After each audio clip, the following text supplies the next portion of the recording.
It's the Black Real Estate Dialogue. Tune in. Tune in. Tune in. Tune in.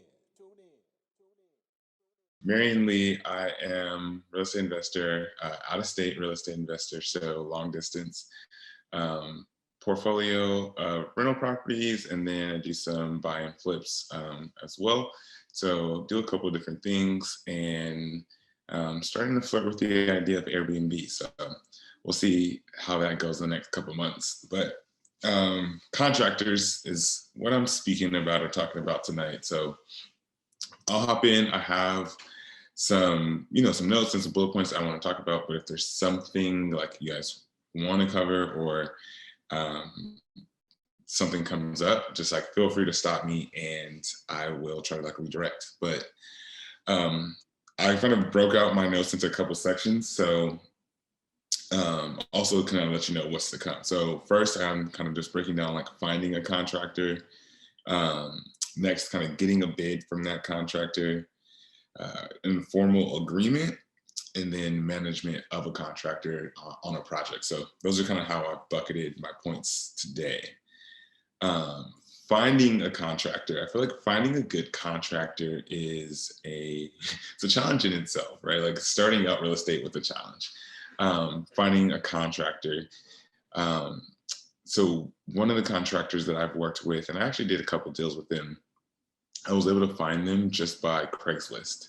I don't know if I had posted an ad or I responded to this like contractor ad like they had posted, but I ended up finding them and contacting them through Craigslist.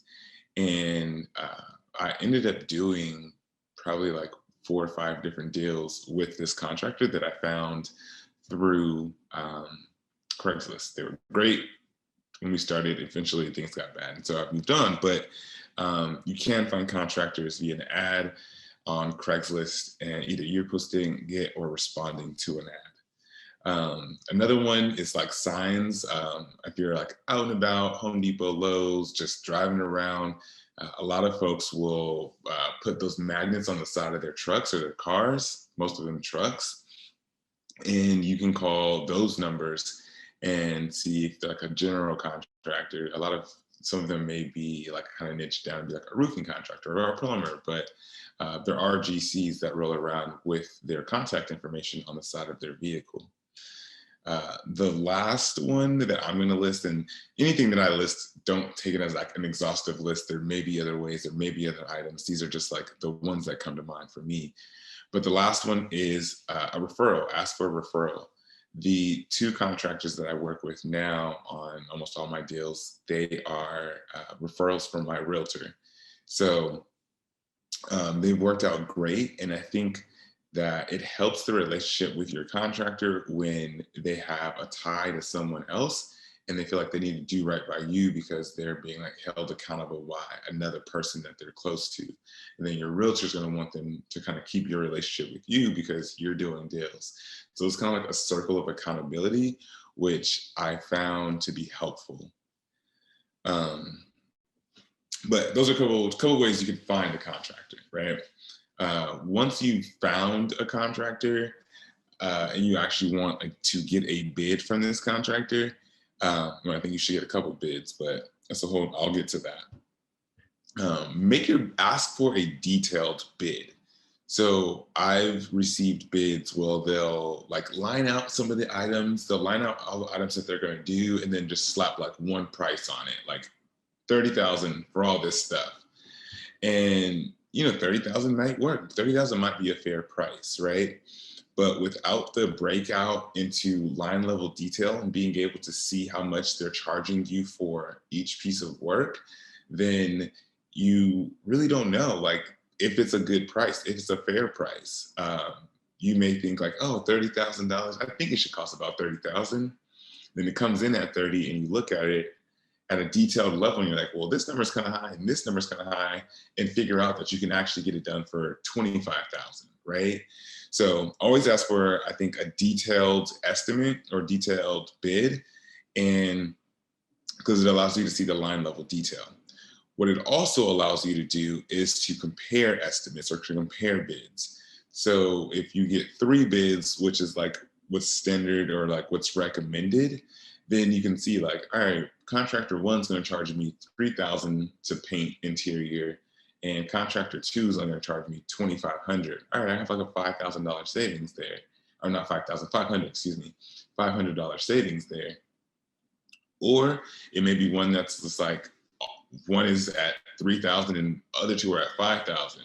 Maybe the 3,000 guy is wrong and the other two kind of, have a better estimate on what it's really going to take to paint something. Also, what it allows you to do is ask questions, right? If you have those three bids and one is 3,000 and two are 5,000, you can go to that $3,000 person and say like, why is this number so low, right? Or like, why is it 3,000? And they'll describe it to you, explain it to you. Or you can go to the $5,000 person and say, I got someone else that came in a little bit lower. Why is your number 5,000? And have them explain that to you as well. So you're not able to do that if you just get an estimate with all the line items in like one big price. And then I talked about like the 5,000 versus the 3,000, right? The cumulative price on something, the cheapest estimate is not always the best estimate. It's not the best person to go with. And it can be for a number of reasons. The person that's the cheapest may not be the most experienced, right? And so they're gonna charge you a little bit less so they can get the experience, or they just don't know how to bid a job, or whatever it may be. So going cheap is not always the best way to go. Like, you will pay for the difference sometimes in different ways, right? So you may have a couple of different change orders that have to happen, or they may not fully know what they're doing, so it takes longer, so you end up paying more in holding costs. So just cheap and the cheapest is not always the best. And then I think the big point with your bids and as you're getting estimates is to negotiate, right? And having a line level detailed estimate allows you to negotiate because you're able to question different items, and then you're able to negotiate the price. I was talking to Sam, and Sam and I were talking about like his rehab. The thing I always say is like, contractors do not expect you to pay like what they offer you the first time. That number that they give you right when you ask them for an estimate, or after they go through and give you a detailed estimate, is not the number that they really want. I've found on like smaller jobs, medium jobs, that number is like usually 30% above what they'll really take. So negotiating with them is big. Now, if you're doing a major renovation, it's like $50,000, $60,000. It's a little bit harder to hide 30% on a number like that. But if you're doing like, I don't know, a tile floor and backsplash or something like that, there's usually about 30% of fudge in there that you can kind of negotiate and get them to take out. Some ways that you can negotiate and get them to take things out. I think one of the big things is knowing the cost of items, right? So I know in my market, paint is like $2 a square foot, $2 to $2.50 a square foot. Or flooring, vinyl plank flooring, I can get installed for about $3 a square foot. So if I get a number back for flooring and it is $5 a square foot, I'm able to automatically say and question that and then negotiate that price down back to what is like the market rate in the area. Those numbers are like my market. I think people's labor hours or labor rates differ by market. So it's not necessarily that like that is the all in all rate for installing vinyl plank flooring. But if you learn what it is in your area, then again, you can use that to negotiate. One of the things that like Sam and I did when he was negotiating, was kind of helping him with this negotiations, was we got the price back and we're like, all right, like that's too high. That's too high. And I suggested that Sam's like, hey, all I have budgeted is X. And let the contractor respond to that. And I also recommend, like, if you have $1,000 budgeted for something, let's say it's a small job, it's tile floor in a bathroom, right? You have $1,000 budgeted that you tell them, I only really have $800 budgeted for this. Now it's a little too steep. And the third point with this, and this is something that I learned in like a negotiation class, is say what you're going to say and then just stop talking. So in the instance, if you're doing this verbally, right? Or if you're doing it via text in your message, and kind of let it wait. Don't kind of like text and then try to respond back, or talk and say like, oh, my budget's 800, and then try to explain your $800 budget. Just say what you want to say and sit and wait. The silence gets a little bit awkward, and it's weird. We're like not used to silence like that. But a negotiation, at least the negotiation training that I took, it was like the person who speaks first loses. They automatically like lose the upper hand. So I use that a lot. It's like either I say like, oh man, I only have in the budget like $800, and let them try to figure out like, oh man, like how do I get this dude like to come up a little bit, and how do I lower my price, and let them start doing all that thinking. Another thing that I do is, let's say they want to charge me, let's say my budget is 1,000 and they come back at 1,500, let's just say, or let's say 12. 15 is a big jump. It's like 30%. They come back at 12, and instead of negotiating or saying anything, I say $1,200, and then just go silent again. So now they're questioning themselves like, dang, did I go too high? Did I go too, like, dang. And again, if you go silent, they start thinking and like, oh, well, maybe I can do it for like 1,100. And you're like, give it a moment and you can throw out your number. Well, dang, I really only had 800 in the budget. And now you guys are like a $400 delta, right? And they may say, you know what? No, 300, because you're at 800, they're at 1,100 now. They may come back and say, you know what? Let's do 950, split the difference with me. They always want to split the difference, right? And you're like, dang, like, all right, like 800, like I was at 800, you're really stretching me. Like, all right, I like you, we can do 950.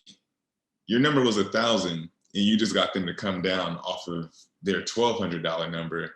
And what did I say? Their 30% of their number is pretty much fudge. So what's 30% of 1,200? 360. What's 360? A little bit under 950, right? It's right around there. So those are just a couple tips and things that I do when negotiating. We recently moved and we had to have a plumber come out and do something. And he was gonna, I think the price was like $600, his name he gave me. I said, $600? And I just looked at him. Well, I can do it for like $550. I can do it for like $525. And I was like, nah, like, I was like, all right, like, I need to think about it, right? Like, I need to think about it. He goes, and my wife was here, and she goes, we need this done. Like, go tell him you'll do $525. And I go outside to catch the dude. I was just getting in his truck, and I was like, look, man, I want to do this, but I got like $450. I got like, that's all I got. He was like, no, I think I said $400. I was like, that's all I got. And he was like, can you do $450? I was like, all right, I could do $450. He just came down from his $625 number within like 5 minutes down to $450. We were able to get the work done. So that's one of the third like notes or little tips that I have is, even if you like the price, right? Even when he was at $525, I was like, it's a little bit higher than I wanted, but I could do it $525. But I was like, let me think about it, right? And when you do that, again, it gets their brain spinning. Like, this is their livelihood. And if you're in the ballpark of what they will charge, they'll start thinking about it, and they may adjust their price. If you're just way out of bounds and they're like, no, this is $1,000 job and you're offering me $500, like, I'm good, then they won't take it. But you can get another estimate. You can get someone else to do it. And if all else fails, you can call them back to have them come do it for that $1,000. If, you get a couple more bids and it's actually $1,000 job. So that's one thing I always do too, is even if I like the price, I actually did it to my painter the other day. I have a tenant turnover, and he was like, yeah, I can do it for like $300. And I was like, dang, Garfield, $300? he goes, and he starts explaining, well, I got to do this, I got to do this, and I got to do this. And you didn't say nothing about this, but I saw that, so I'm going to do that. And I'm like, all right, it's justifiable. It's 300. Okay, I can give you 300. So that's another trick that I use, just the being willing to walk away and the pauses with like voice inflection. I forget what book I read that into about like voice inflection, and it creates a sense of like questioning to them or to whoever you're talking to, and kind of helps you in negotiation. Hi everyone, Sam here from the Black Real Estate Dialogue. Make sure to hit that notification bell and that subscribe button, and to visit us at blackrealestatedialogue.com.